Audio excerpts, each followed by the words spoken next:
Being around hospitals, you're so used to death.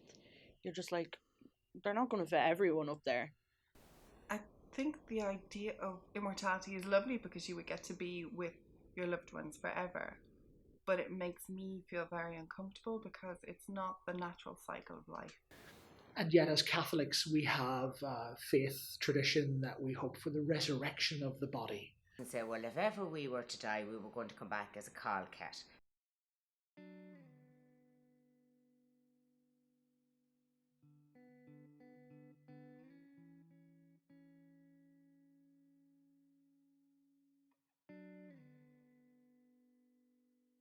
So we believe that obviously at death, something happens to the body and something different happens to the spirit.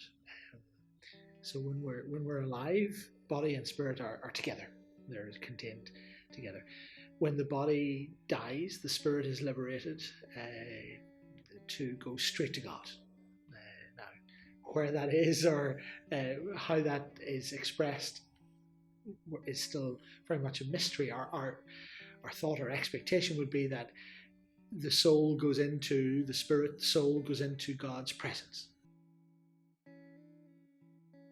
Working as a palliative care support worker, I would work with elderly patients and people who are slightly younger but who have life-limiting or terminal conditions. And it has affected my opinion on death, the way I want to die.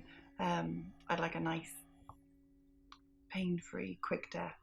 But it hasn't affected my opinion on what happens after you die. I've always felt that there was no afterlife, that when you died, you just died and that was it. That was the end of you. I believe she definitely came back as a cat.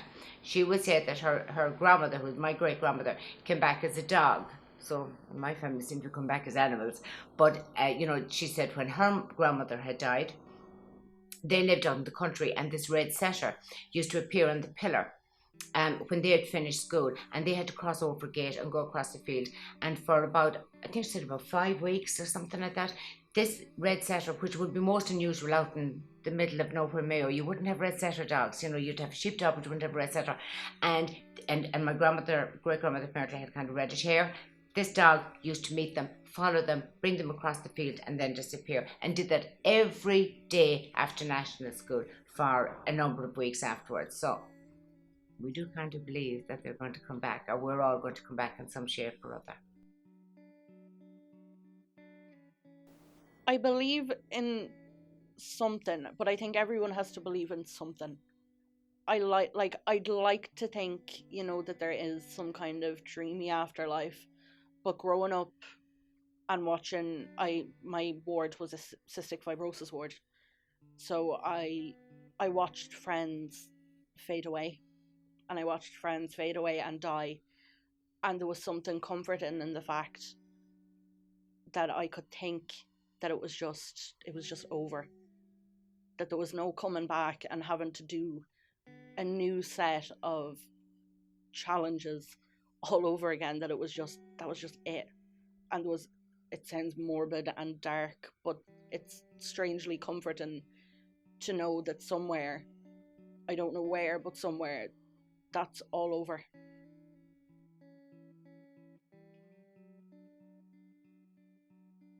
Have believed, and I don't think that's going to change, that when you die, you die. That's the end. That's the end of you.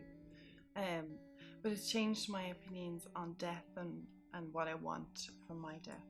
That I want a nice, quick and easy death, not painful, not slow, not lingering. But we have a saying at home that when somebody dies, there's always a place filled at the Christmas table. So nearly always, if it happens, somebody passes away, don't like the word die, somebody passes away, there will always be another life in some part of the family to fill that seat. I'd come through death so many times. Like, they're like, oh yeah, this is it. And then it wasn't. And it was really anticlimactic. I was like, right, what's this death thing and why can't he catch me? So it got to the point then where I thought I was invincible. And I started acting out then. And I was like, I wanted to prove the theory that I could make it through it and I could beat death over and over again. So in a way, it made me more fearless because even if there was death, it was the end of things anyway. There was no more chair, there was no more people staring, there was no more of that barriers, there was none of that. It was just over. It's comforting to know that they're not going to be in pain anymore, because quite often with some people towards the end of their life, they're waiting for death, they're longing for death to end the pain that they're in. So you take comfort in that fact, even though you do miss them. I do fear death. I mean, I think everybody fears death. I often feel, I mean, I obviously in my work, I see a lot of people who have died, and I see a lot of people who die. I see people dying. I've been with people who have died in my presence, and I've been with people who have died in tragic circumstances, accidents and road accidents, and killings, and terrible things, And I suppose the scripture line comes to me: "It's not easy to die." I don't think anybody ever finds it easy to die, I would suspect. You use the word die, but actually most of my family would never say the word die. We would say somebody has passed on. And, I would feel that word die is very final. And when we say pass on, we believe that we are Catholics, so we believe that everybody goes to heaven. But we feel that's not the end.